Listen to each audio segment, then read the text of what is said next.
Hey there, grateful gangsters. Lauren here, the Gratitude Addict with gratitudeaddict.com. And I am the founder of Attitude of Gratitude with Chronic Pain. And I come to you with my weekly show, Gratefully Living the Chronic Life, to talk to you weekly about various ways we can incorporate gratitude into our lives. We're just going on 2 years. And I have a very special guest with me today.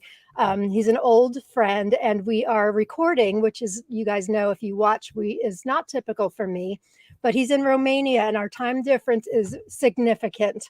So where it is 10 o'clock in the morning here, what is it for you, Georgian? Where are you right It's now? 5 p.m. here. Okay, yeah. So, but I wanted to have him on because it's been a long time. I welcome Georgian Benta from the Gratitude Podcast. Georgian, thank you for being here. My pleasure.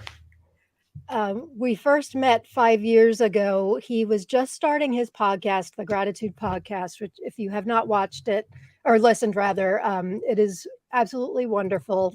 Gratitude Podcast, and you can find more about him at his website, Georgian Benta. But he joined my group, Attitude of Gratitude with Chronic Pain, to kind of learn more about gratitude and how it affects people with chronic pain. But I really want to talk to you, Georgian, and I know we discussed this 5 years ago, but talk to us about why you started the podcast 5 years ago. I know you're not naturally a grateful person.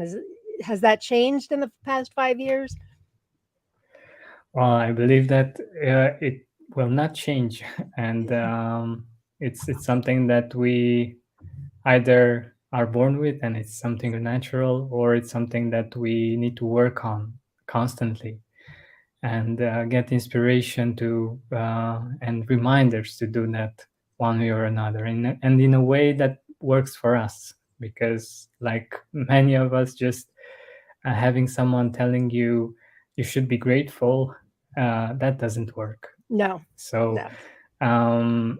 Yeah, I think it's very important for us to find ways to get inspired, like the work that you're doing right here, to find new ways of seeing things so that we can be more open to gratitude, and seeing the fact that we have this option to be either bitter or grateful. And yeah, I think it's always a choice, and it's always great to have some kind of inspiration, some kind of perspective, some kind of story that can help you get that perspective, get that contrast, so that you can reach that amazing feeling of gratitude. And getting back to your first question, yeah, for me, it came at the time when I felt that I hit rock bottom, and I was praying. I went outside. It was very cold. I went for a walk.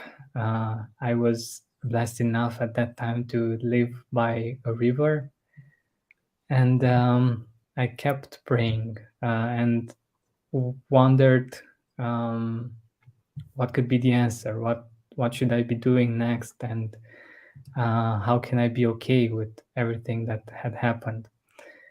And at the end of that walk, I felt an amazing feeling throughout my body, and I felt everything that I was experiencing as it was new, as I felt it the first time that I experienced that. And I'm talking about the fact that I was living where I was living. I felt the same kind of appreciation for the city where I was living in. Like the first time when I came to the city, and it was thrilling. Like I felt goosebumps all over my body, and it was so amazing.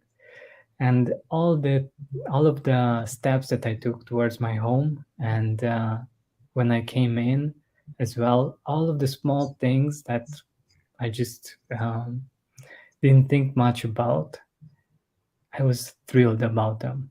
And for Wow. me, that was fascinating. Like nothing changed on the outside, but I was so happy, and I was thrilled about all of these things. And I got to understand that that was gratitude, and I wanted more of it because it was amazing. Like you could be that happy and feel that good without things on the outside changing. Wow. I love that. Yeah. So you wanted to pursue it more and you decided to I mean, you are the original gratitude podcast. I know there are several more now, but you were the first, as far as my memory, you were the first to really devote, a weekly podcast to it. And I remember you when we spoke 5 years ago, you kind of saying that it doesn't come naturally to you. But at this point now, 5 years later, you've had do you even know how many guests you've had on your show? Over 200. 200 guests. And how do you choose the guests? Do you like find people that inspire you? How do you go about finding them? Well, right now, things are a bit easier for me from some points of view. I'm receiving quite a few inquiries from guests that want to be on the podcast, that know about the podcast, and have a message to share.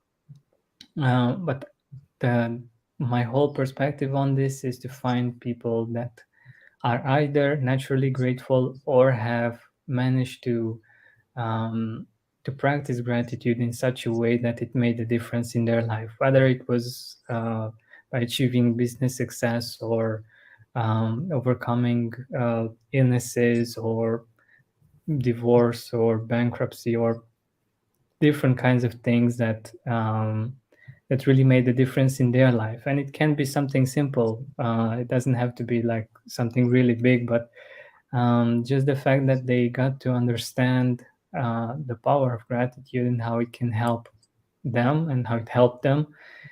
And by learning from them and by talking about this topic, I get inspired, and Mhm. I have a different perspective on life. And my goal, since when I started I couldn't find something similar, uh, is also to share this with the world and to share these stories so that they that people, the listeners, have a different story to relate to think about, and to get perspective on.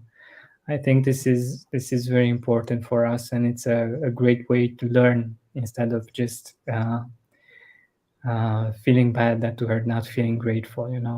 Right. And these are challenging times we're living. I mean, times are always challenging, but a lot has changed over the past 5 years too, particularly the past 2 years with the pandemic. Now, I know we discussed before we started recording here that you're in a green country, which I didn't know what that meant. I thought it was, doing recycling and being green that way. But what you told me, explained to me, is that you have very low percentage of disease in your country, which I find incredible. Um, and good for your country for having that. But as we record this, the Omicron variant has overtaken my country here in the U.S.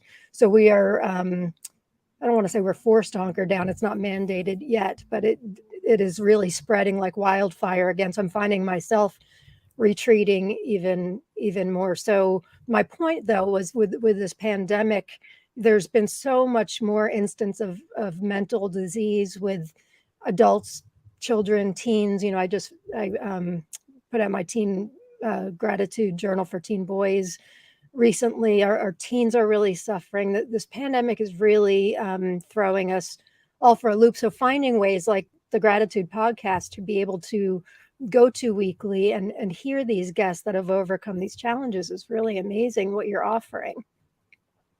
Thank you. How do you feel that in the past 2 years with your guests and through your work, how do you feel gratitude is being looked at differently, either even through the pandemic or even in the past 5 years since you've started? Well, like it has been in my case, in many cases, people discover gratitude when things are bad, Mhm. either in general or in their own life. And um, it's it's something that we don't usually think about, but these harsh times that we're living in can actually help us get perspective. And in many cases, people have discovered gratitude thanks to the pandemic or thanks to um, other life situations that they're going through. And I think it's a matter of resilience, and it's a matter of us finding a way that makes sense for us to help us get out of difficult situations. And when our brain tends to focus on all of the things that are bad, gratitude can help us get that perspective, can help us balance things out, and um, yeah, just find a different way of looking at things. Because in many situations we just need to accept things as they are, as we need to do with the pandemic. It's here. It might take a bit more than we hoped for it to go away. And the only option that we have is to accept it and to find ways of being resilient, of um, balancing things out, and yeah, just making sure we're taking care of ourselves and our loved ones. Right. I couldn't agree with you more. Gratitude brings such resilience. And, in starting my group Attitude of Gratitude with chronic pain years ago, it was kind of, we were going on, entering our 8th year of the group. And when I started it, there weren't as many studies out as there are nowadays about the benefits of gratitude. I don't know if you're finding the same thing, but now that there's tons of scientific studies that are showing, proof positive that gratitude works. Like you said, it helps build resilience. It actually can help with chronic pain, emotional and physical. It helps in so many ways, and it's free, right? We have it inside of ourselves, but there are different ways that we can all practice it, which you touch on each week during your podcast with your various guests who share with you the ways that they've brought gratitude into their lives. But it used to be kind of like a woo woo type thing, gratitude, but now, we're getting, yesterday I we're getting about 50 new people a day coming into the group. And I know the new year has a lot to do with that, people wanting to kind of change, their lives for the better, but it's no longer kind of a strange idea, I'm finding. Do you find the same thing, that gratitude is not looked at as a new agey type thing anymore, but kind of necessary? Yeah, it's everywhere. And the good part about this is that like with podcasts, that people find out the fact that they can listen to podcasts, and it's easier for them to access it because of technology, and the fact that it's getting even easier to listen to podcasts. Mhm. But the issue that I see here at times is the fact that it's seen a bit too superficial in some situations. Like Right. it's good that it's out there, but I think it's very important for people to understand that it's it's a deep practice. Basically, it's something that if we want to see results, we need to go deeper. It's not enough to be just okay. Say I'm grateful for Right. my house, my dog, and my family. Right. That doesn't work much, and No. that's the danger that I see here, is the fact that people might think, okay, I tried gratitude, and it doesn't Right. work for me. Right. Well, that's not trying from my point of view. Like that's not actual gratitude. And also the other perspective that I don't agree with is people trying to blame people, to make them feel bad that they're not grateful. Like, okay, Right. you should be grateful. Right. Yeah, Right. there are people that have much less than you, and Yes. they're more grateful. And these, from my point of view, come from a certain frustration. Actually, it's not gratitude. It's not inspiration. It's something that, okay, I feel that you're not grateful enough, so I need to change that, to make you be grateful. And it doesn't work that way, Such a at least good in my point. experience. Yeah, no, that's such a great point. I'm glad you brought that up. There's a lot of talk about toxic positivity, right? And I think gratitude gets a bad rap from people. And just what you said, that you can't just, one day just list these things that you're grateful for and expect it to work. Like you said, it is an intentional practice that you need to add to your life in some way. Some people do gratitude journals. Some people do. I know you're big. I listened to your last episode on 36 ways to be grateful in December, which was a wonderful podcast, by the way. Wonderful Thank you. wonderful episode. But you use photos, right? You like to look at photos for being grateful. So there's countless ways, but you, like you said, you can't just say I'm grateful for my dog and say, well, all right, well, it didn't work for me. I used to get a lot of criticism from people with my group, with people with chronic pain, not in the group, but those outside, saying, well, I live with chronic pain. You can't just expect me to say I'm grateful and expect to solve my problem. And that's not at all what we're about. It's incorporating that practice into our lives and trying to accept things. You mentioned acceptance, accept things for how they are, and living day to day the best lives that we can despite our situations. And whether it's chronic pain or emotional pain, everybody lives with some kind of struggle. It's people with chronic pain don't hold the monopoly on struggle. Everybody lives with some kind of a struggle. So it's so much more than just looking on the bright side. And like you just said, it's not looking on the bright side. It is acknowledging our pain, walking through it, and trying to make the best out of it by looking through the good in our lives, by looking that, well, right now I have use of my eyes and I can see you, and that may change tomorrow, right? So today I'm really grateful to be talking to you, my old friend Georgian, and I'm grateful for the internet and that we can talk in Romania and New Jersey and the US together. It's all of those things. It's so much more than just and guilt, like you said, guilting people into gratitude is not the way to go about it. We put so much guilt on ourselves to begin with. We don't need to be thinking, well, I know people have less than me, then I really should be more grateful. And that doesn't work either. So such excellent points, Georgian. Exactly. Have you thought of writing a book? I have, and as you mentioned in an interview that you did, unfortunately, I'm aware of how much work it is, and I'm finding it hard to get started. Yeah. You should. I mean, even if you just charted all of your guests, you've had some amazing guests. Who besides me, who have been some of your favorites? I'm sure it must be hard to choose.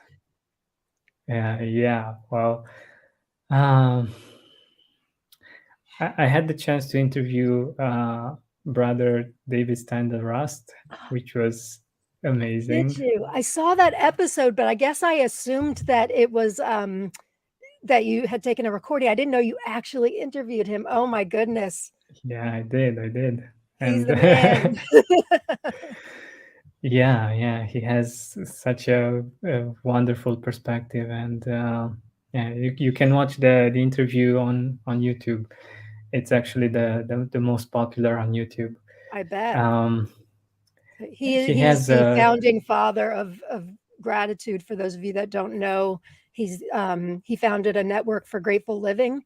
I've had Christy Nelson on my show. She's the executive director and works with him. But Brother David Steindl-Rast is he's the author of numerous books, but he really just has the most beautiful outlook on gratitude. So yeah, I'll let you say he's better than me, because it's tough to top Brother David Steindl-Rast. What a pleasure that must have been.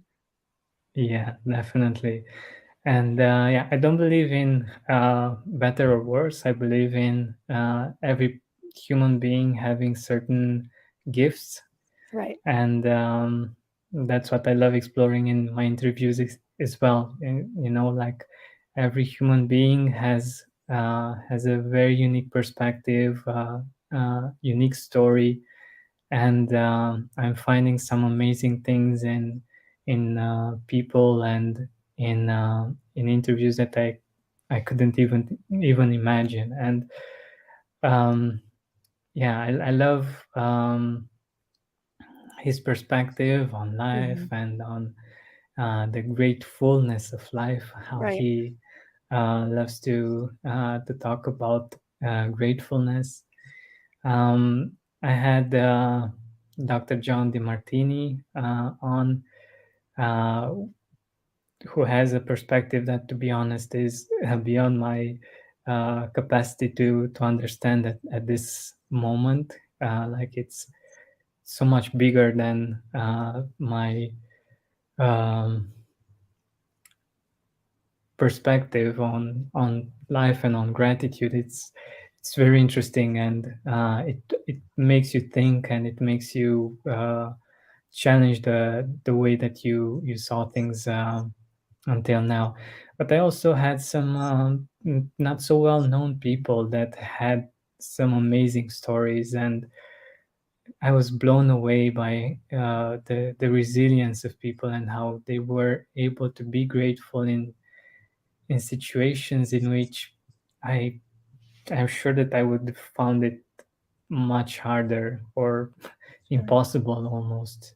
Right. Um, I know I, Brother I David, from my recollection, he didn't have a very easy life either, did he? exactly. Yeah. Yeah. I'm Um, I'm the same way when I look for guests for my weekly broadcast. I do not care what kind of a following they have. I don't look at that.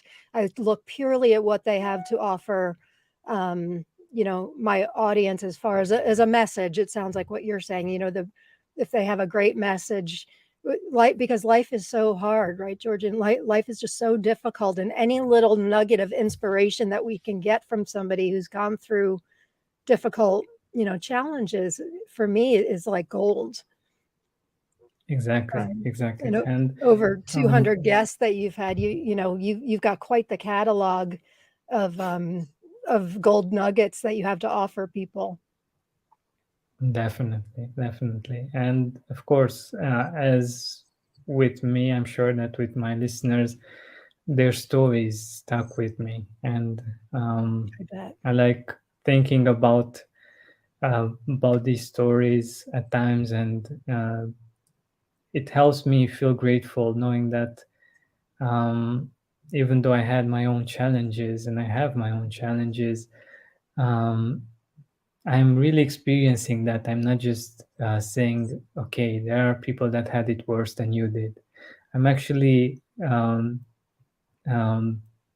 feeling how it is to be in their shoes through their way of telling the story, and realizing that even though I had my own challenges, I, it's amazing what people were able to overcome and where they are today in spite of those challenges. It's fascinating, and um, yeah, it makes me think about my own childhood, for instance, in a different way, and that's what I believe is very valuable with these kinds of interviews and with with people's stories.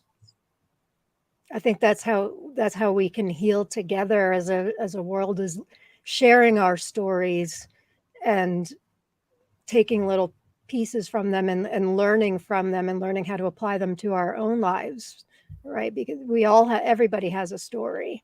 Um, and being able to share that can be, that vulnerability can be very difficult.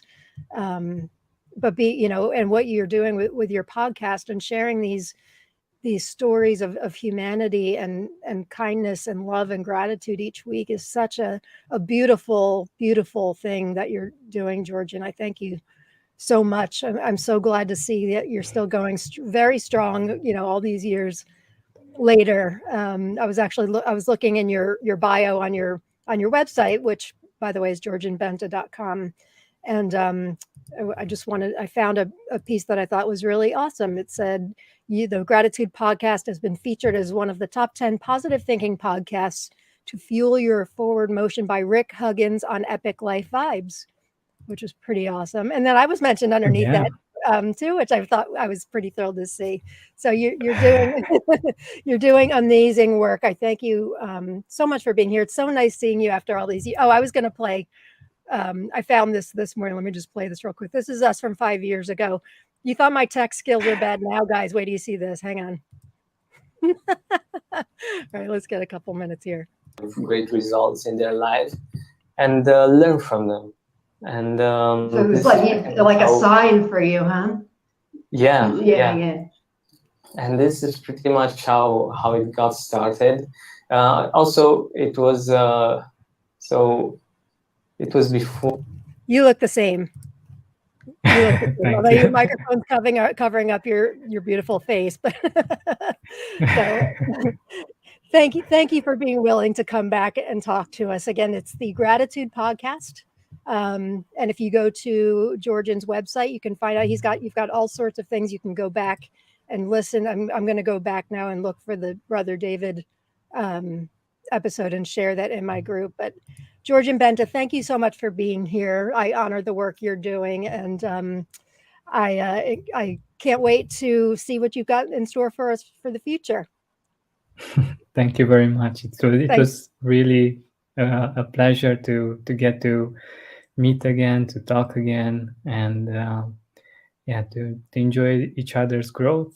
And I'm looking forward to us meeting in the future as well, and keep on spreading the gratitude and making the world a better place in our own small or big way. Yes, absolutely.